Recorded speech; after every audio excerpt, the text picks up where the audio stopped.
Olá pessoal do Fatos e Pontos de Vista, sejam bem-vindos. Já deixa o like e inscreva-se no canal. Hoje trazemos uma análise aprofundada, com a nossa convidada especial Marjorie Rubia, sobre o episódio que abalou a cena geopolítica. A operação que terminou com a captura do presidente venezuelano Nicolás Maduro por forças norte-americanas, anunciada no início de janeiro de 2026. В эту новогоднюю ночь помыслы, надежды родных и близких, миллионов людей по всей России вместе с нашими бойцами. No início de janeiro de 2026, o mundo basicamente parou para ver uma coisa que parecia cena de filme. Totalmente. O presidente da Venezuela, Nicolás Maduro, capturado em Caracas numa operação assim cinematográfica das Forças Especiais Americanas. As imagens que rodaram, o planeta, mostravam helicópteros sobrevoando a capital, som de explosão. Sim. E no fim, a notícia confirmada. Maduro e a esposa Cília Flores sob custódia americana, a caminho dos Estados Unidos. A primeira reação, claro, é pensar na força militar americana, né? Mas quando a gente olha os relatórios, as fontes, a história parece bem mais complexa. Muito mais. A grande pergunta não é o que aconteceu, mas como. Como foi possível com essa facilidade toda? Exatamente. E esse é o ponto que, para mim, transforma essa história de uma simples operação militar num quebra-cabeça geopolítico. A velocidade. A velocidade e, principalmente, a ausência quase total de resistência. As Forças Armadas venezuelanas, que, passaram anos se preparando para uma invasão, Sim. elas simplesmente não reagiram. E essa passividade, esse silêncio no campo de batalha, é a peça mais importante. Certo. É o que nos força a olhar para além da Força Delta e procurar respostas dentro do próprio Palácio de Miraflores. Ok, peraí, vamos desempacotar isso, porque é um ponto crucial. Ausência de resistência. O que exatamente a gente deveria ter visto? Quer dizer, talvez a defesa venezuelana simplesmente não tivesse chance contra os americanos? Não. Então, e aqui a história fica fascinante. Não estamos falando de um exército despreparado. Não, né? Lendo as análises, fica claro que eles possuem um arsenal antiaéreo bastante robusto, comprado justamente para evitar um cenário como esse. Certo. A gente está falando de sistemas russos S-300VM. São baterias de mísseis de longo alcance. Projetadas para derrubar aviões a quilômetros de distância. Exato. E talvez o mais importante para uma operação com helicópteros a baixa altitude, um estoque assim imenso de mísseis portáteis, os MAMPADs. Ah, os mampados. Aqueles que um soldado dispara do ombro, certo. O tipo de arma que a gente já viu derrubando helicóptero em vários conflitos. Exatamente esses. São armas relativamente baratas, fáceis de usar e, extremamente eficazes contra helicópteros. Entendi. Uma capital como Caracas, em teoria, deveria estar saturada com dezenas, talvez centenas desses sistemas. Protegendo pontos estratégicos? Claro. Qualquer piloto de helicóptero diria que voar baixo sobre uma cidade com essa defesa é uma missão quase suicida. E o que aconteceu foi o oposto. Foi o oposto. O fato de os helicópteros americanos terem operado com aparente liberdade, extraindo o presidente do coração do poder, sem que uma cortina de fogo se levantasse, isso não fecha a conta. Então, o ponto não é que o exército venezuelano foi derrotado. É que ele nem sequer lutou. Basicamente isso. Mas e a tese de incompetência total? De um colapso completo na cadeia de comando na hora H? Isso não se sustenta. É uma possibilidade. Mas a escala da inação torna essa hipótese menos provável. Por quê? Porque, para uma defesa em camadas como essa falhar por completo, não basta um ou dois comandantes incompetentes. Seria preciso um colapso sistêmico, sabe? Simultâneo, em toda a estrutura. Em toda a capital? Em toda a capital. É muito mais provável que não tenha havido uma ordem para atirar.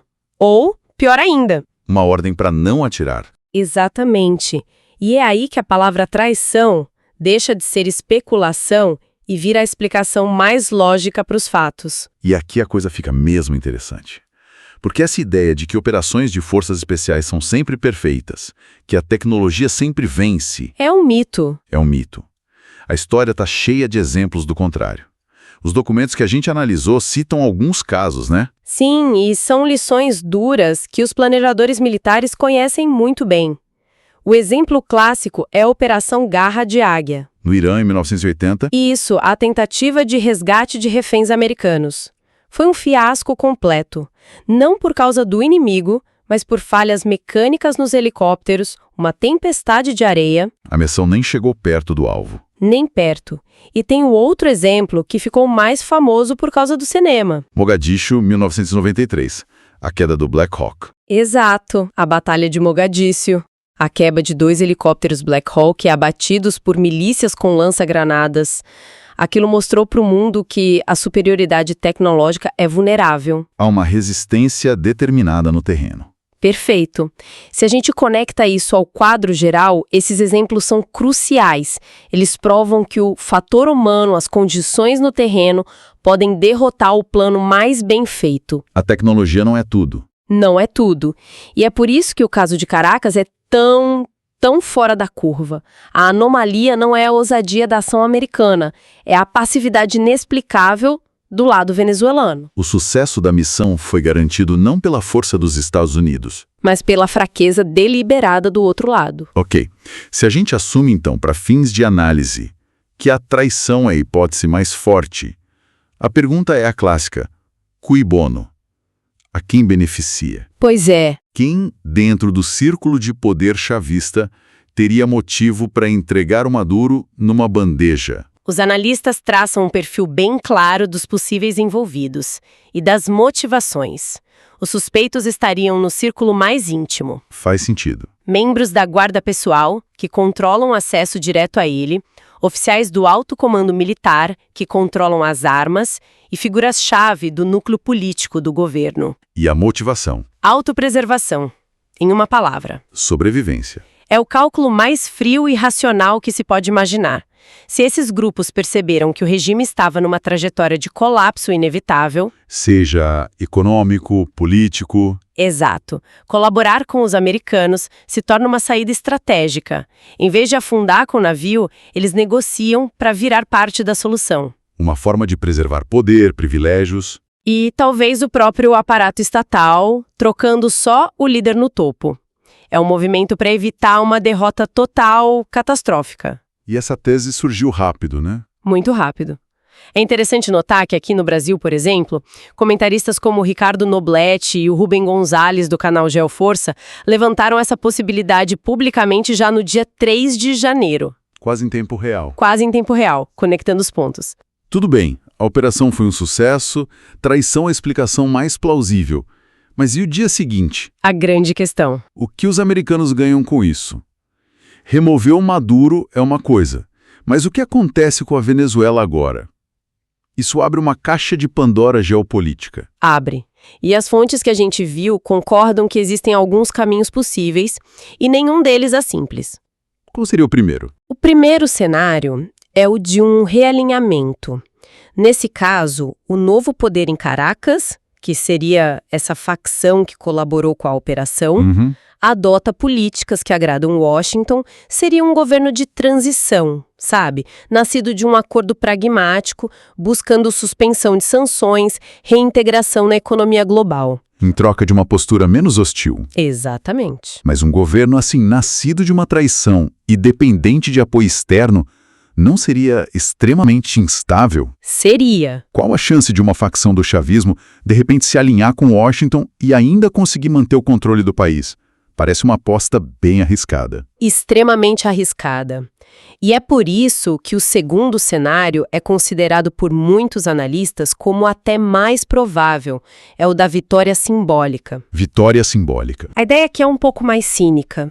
A captura de Maduro serve principalmente como um troféu para a política interna americana. Ah, entendi. Uma grande vitória de política externa para o presidente em exercício, para demonstrar força, decisão. Mas, na prática, as mudanças estruturais na Venezuela seriam mínimas. Ou seja, uma grande operação de relações públicas, os Estados Unidos tiram o Maduro do tabuleiro, mas o sistema chavista, ou uma versão dele, continua no poder. Talvez até com certa autonomia, desde que não cause mais problemas. É isso? Exatamente isso. O objetivo não seria transformar a Venezuela numa democracia liberal, mas neutralizar uma fonte de instabilidade e de retórica anti-americana. O que nos leva ao terceiro cenário, que é mais amplo. Sim, o da reconfiguração regional. A operação em Caracas poderia ser o primeiro movimento de uma doutrina de política externa muito mais assertiva para toda a América Latina. Usando pressão militar e diplomática para redesenhar o mapa geopolítico da região. Exato. E como Rússia e China entram nessa equação? Eles investiram muito na Venezuela. Vão só assistir a tudo isso? A reação deles é previsível, e os relatórios são unânimes nisso. A condenação pública foi imediata, veemente, mas uma intervenção militar direta de russos ou chineses na América Latina é algo fora de questão. É altamente improvável. Então, qual a resposta que a gente pode esperar? Uma guerra por procuração em outras áreas. Eles podem aumentar o apoio logístico, diplomático, ao que restar do chavismo ou a outros aliados na região, fornecer armas, usar influência em fóruns internacionais. E a guerra de informação. E, claro, intensificar a guerra de informação e a retórica anti-americana. A resposta não será militar, mas vai ser sentida em várias outras frentes. Tem um último detalhe nos relatórios que me deixou bem intrigado. Uma fala atribuída ao presidente americano que indica que os principais nomes da oposição venezuelana, o candidato derrotado Edmundo González e a vice Maria Corina Machado, que eles não vão assumir o poder. E a justificativa seria? Que eles são considerados impopulares internamente. Por que fazer tudo isso para, no final, não colocar a oposição no poder? E essa é, talvez, a confirmação mais forte da hipótese da traição. Como assim? Pensa bem, se o acordo foi feito com uma facção do próprio chavismo, essa facção vai exigir a sua principal condição, continuar no poder. Claro. Eles não entregariam o Maduro para, em seguida, entregar o Palácio de Miraflores para a oposição que sempre combateram. Faz todo sentido. Isso sugere que o plano americano pode ser muito mais pragmático do que ideológico. Não se trata de instalar a democracia, mas de trocar um chavista hostil por um chavista cooperativo. Exato. Alguém de dentro do sistema que possa garantir estabilidade e, ao mesmo tempo, se alinhar aos interesses de Washington. Então, o que tudo isso significa? Se a gente tiver que destilar a conclusão central da análise, seria que o sucesso da operação em Caracas não se explica só pela capacidade militar americana. Não mesmo. A história mais profunda é sobre colaboração interna, uma traição no mais alto nível do poder venezuelano. É essa peça que faz todo o resto se encaixar. É a conclusão mais lógica com base no que a gente tem. Mas é preciso ter cautela. Certo. Embora a hipótese da traição seja muito forte, ela ainda carece de provas concretas, do revólver fumegante. Essas provas, se existirem, só vão aparecer com o tempo. Documentos vazados, depoimentos, depoimentos de desertores, investigações formais. Por enquanto, é a teoria que melhor explica os fatos. E isso levanta uma questão importante, né? Levanta. Talvez a mais fundamental de todas para a gente pensar daqui para frente. E qual seria? Para além de saber exatamente quem traiu o Maduro, o que este evento revela sobre a natureza e a estabilidade de regimes autoritários no século XXI. O que acontece quando os círculos de poder mais próximos a um líder chegam à conclusão de que colaborar com uma potência externa é uma estratégia de sobrevivência melhor do que a lealdade? Boa pergunta. Que mensagem um evento como este envia para outros regimes parecidos ao redor do mundo que dependem da lealdade absoluta do seu círculo íntimo para sobreviver? A maior vulnerabilidade desses regimes talvez não seja um míssil vindo de fora, mas um sussurro num corredor do poder.